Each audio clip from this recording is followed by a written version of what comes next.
தொலைக்காட்சி சேனலின் புதுவையின் இன்றைய நிகழ்வுகள். புதுச்சேரியில் புயல் எச்சரிக்கை காரணமாக கடற்கரை பகுதிகள், சுற்றுலா தலங்கள் முழுவதுமாக மூடப்பட்டுள்ள நிலையில் பொதுமக்கள் அவசியமின்றி வெளியே வர வேண்டாம் என மாவட்ட நிர்வாகம் அறிவுறுத்தியுள்ளது. வங்கக்கடலில் உருவாகியுள்ள பெஞ்சல் புயல் காரணமாக புதுச்சேரியில் கடல் கொந்தளிப்புடன் காணப்படுகிறது.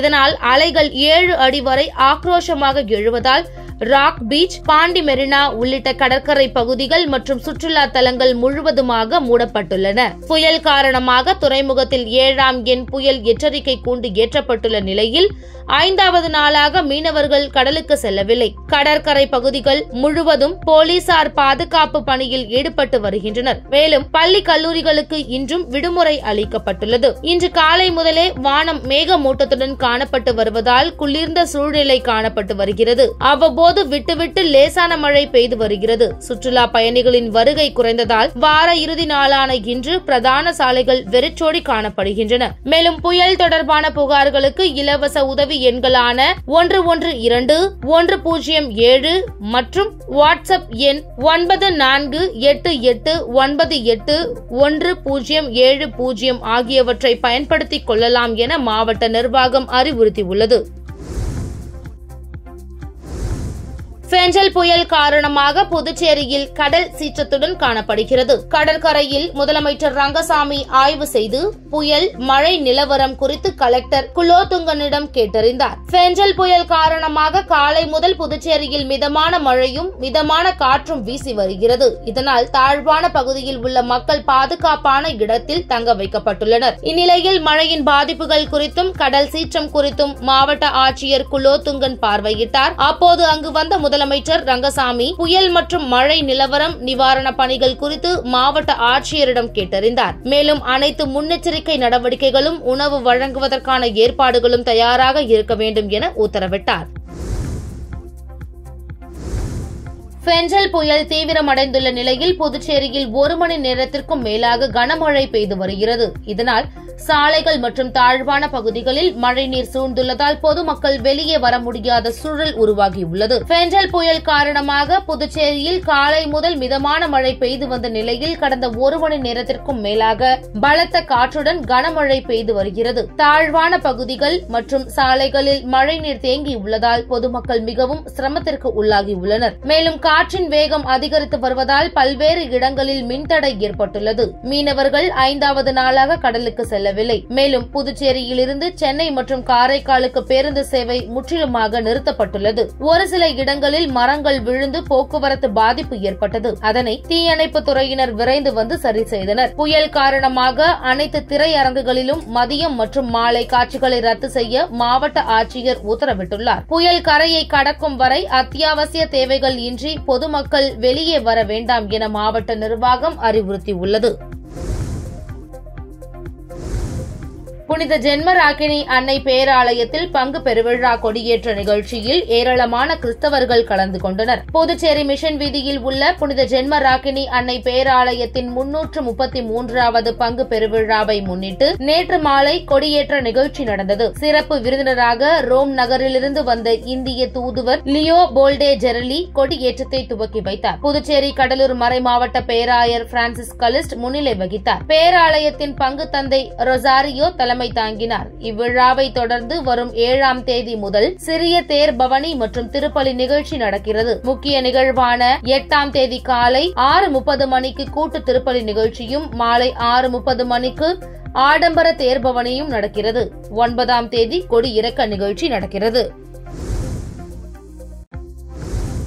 புதுவையில் எளிதில் தொழில் தொடங்கும் வகையில் புதிய சட்ட மசோதா தயாரிக்கப்பட்டு மத்திய அரசு ஒப்புதலுக்கு அனுப்பி வைக்கப்பட்டுள்ளதாக அமைச்சர் லட்சுமி நாராயணன் தெரிவித்துள்ளார். புதுச்சேரியில் இந்திய தொழில் கூட்டமைப்பு சார்பில் மாநிலத்தில் உற்பத்தியாகும் பொருட்களின் தொழில்துறை கண்காட்சி இன்டெக்ஸ் 2024 மரப்பாலம் பகுதியில் உள்ள தனியார் விடுதியில் நடைபெற்றது. விழாவில் சிறப்பு விருந்தினராக அமைச்சர் லட்சுமி நாராயணன் கலந்து கொண்டு தொழில் கூட்டமைப்பு கண்காட்சியை தொடங்கி வைத்து பார்வையிட்டார். அவற்றில் 70க்கும் மேற்பட்ட அரங்குகள் வங்கிகள் அமைக்கப்பட்டிருந்தன. தொடர்ந்து விழாவில் பேசிய அமைச்சர் லட்சுமி நாராயணன், புதுவையில் எளிதில் தொழில் தொடங்கும் வகையில் புதிய சட்ட மசோதா தயாரிக்கப்பட்டு மத்திய அரசு ஒப்புதலுக்கு அனுப்பி வைக்கப்பட்டுள்ளது. புதுவையில் தொழில் தொடங்க வங்கி மூலம் கடனுதவி பெறுவதற்காக மத்திய அரசிடம் ஆலோசிக்கப்பட்டது. இதனை அடுத்து தொழில் தொடங்க வங்கிகள் மூலம் ரூபாய் 21,000 கோடி கடன் வழங்கப்பட்டுள்ளது என்றார். இந்நிகழ்ச்சியில் தொழில்துறை இயக்குநர் ருத்ரகவுடு, தொழில் கூட்டமைப்பின் புதுச்சேரி பிராந்திய தலைவர் சண்முகானந்தம், துணைத் தலைவர் ஷமீர் காம்ரா உள்ளிட்டோர் பங்கேற்றனர்.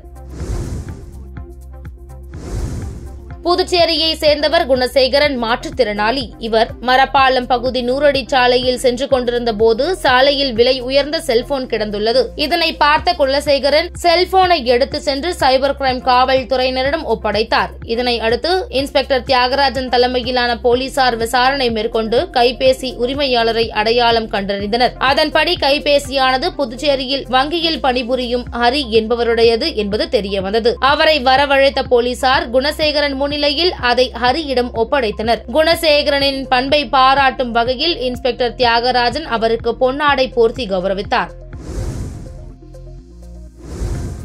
புதுச்சேரியில் புயல் காரணமாக பாதிக்கப்பட்டுள்ள மீனவ கிராமங்கள் மற்றும் பாதிக்கப்பட்ட இடங்களை ஆய்வு செய்த அதிமுக மாநில செயலாளர் அன்பழகன், மீனவ மக்கள் மற்றும் அமைப்பு சாரா தொழிலாளர்களுக்கு ரூபாய் 6,000 நிவாரணம் வழங்க வேண்டும் என வலியுறுத்தியுள்ளார். புதுச்சேரியில் பெருமழை புயல் சம்பந்தமாக அதிமுக மாநில செயலாளர் அன்பழகன் உப்பளம், அரியாங்குப்பம், வீராம்பட்டினம், காலாப்பட்டு உள்ளிட்ட மீனவ கிராம பகுதிகள் மற்றும் மக்கள் வசிக்கும் தாழ்வான பகுதிகளில் சென்று பார்வையிட்டு மக்களின் குறைகளை கேட்டறிந்தார். அப்பொழுது பெரும்பாலான மக்கள் அரசு மழைக்கான நிவாரண உதவியை வழங்க வேண்டும் என கோரிக்கை வைத்தனர். அதனைத் தொடர்ந்து நிருபர்களிடம் பேசிய அன்பழகன், கடந்த 10 தினங்களாக எவ்வித வருமானமும் இன்றி தொழில் புரிய முடியாமல் வீட்டிலேயே முடங்கி கிடக்கும் மீனவ மக்கள் மற்றும் தினசரி வருமானம் ஈட்டும் அனைத்து குடும்பத்தினருக்கும் குறைந்தபட்சம் ரூபாய் 6,000 நிவாரணம் உதவியாக அரசு வழங்க வேண்டும் என்று வலியுறுத்தினார். தொடர் மழையால் பாதிக்கப்பட்ட மக்களை தங்க வைப்பதற்கு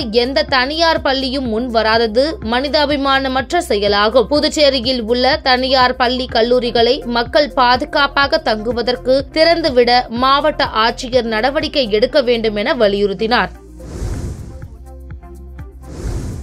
வங்கக்கடலில் உருவான குறைந்த காற்றழுத்த தாழ்வு நிலை ஃபெஞ்சல் புயலாக உருமாறியதை அடுத்து புதுச்சேரியில் கடந்த சில நாட்களாக தொடர்ந்து கனமழை விட்டுவிட்டு பெய்து வருகிறது. இந்நிலையில் இன்று தொடர்ந்து கனமழை பெய்து வந்த நிலையில் VPR அறக்கட்டளை சார்பில் ராஜ்பவன் தொகுதிக்கு உட்பட்ட வைத்திக்குப்பம், கொலுசுக்குப்பம் உள்ளிட்ட கடலோர பகுதிகளில் இன்று சட்டமன்ற உறுப்பினர் VP ராமலிங்கம் வீடு வீடாக சென்று அன்னதானத்தை வழங்கினார். இந்நிகழ்ச்சியில் ராஜ்பவன் தொகுதி பாஜக தலைவர் நாகராஜன் மற்றும் ராஜ்பவன் தொகுதி பாஜக பொறுப்பாளர் ஆனந்தகண்ணன் மற்றும் ராஜ்பவன் தொகுதியை சேர்ந்த பாஜக நிர்வாகிகள் பலர் கலந்து கொண்டு தொடர்ந்து கனமழை மற்றும் புயலால் பாதிக்கப்பட்ட வீடுகளுக்கு சட்டமன்ற உறுப்பினர் ராமலிங்கம் தனது சொந்த செலவில் தார்பாயையும் வழங்கினார். அப்பகுதி மக்கள் சட்டமன்ற உறுப்பினருக்கு நன்றியையும் வாழ்த்துக்களையும் தெரிவித்தனர்.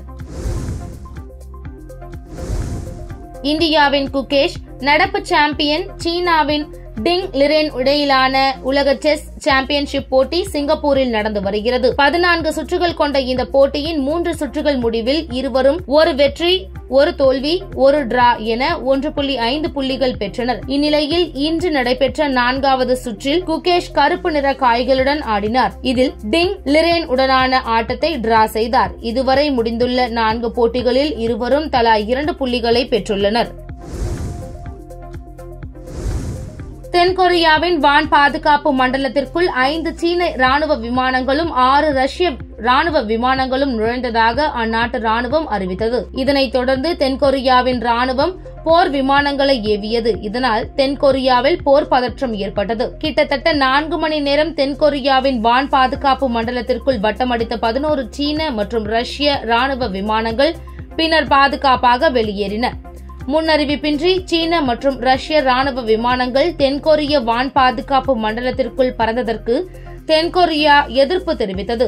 சீனா மற்றும் ரஷ்ய ராணுவ விமானங்கள் தென்கொரியாவின் வான் பாதுகாப்பு மண்டலத்திற்குள் ஊடுருவுவது சமீபத்திய ஆண்டுகளில் அடிக்கடி நிகழும் நிகழ்வாகிவிட்டது என்பது குறிப்பிடத்தக்கது. இத்துடன் சக்தி சேனலின் புதுவையின் இன்றைய நிகழ்வுகள் முடிவடைகின்றன. வணக்கம். உங்கள் சக்தி சேனலின் புதுவையின் அன்றாட நிகழ்வுகளை உடனுக்குடன் தெரிந்து கொள்ள சக்தி சேனல் புதுச்சேரி யூடியூப் சேனலை சப்ஸ்கிரைப் செய்து கொள்ளுங்கள். மறக்காமல் பெல் பட்டனையும் கிளிக் பண்ணுங்க, ஷேர் பண்ணுங்க, லைக் பண்ணுங்க. உங்கள் சக்தி சேனல்.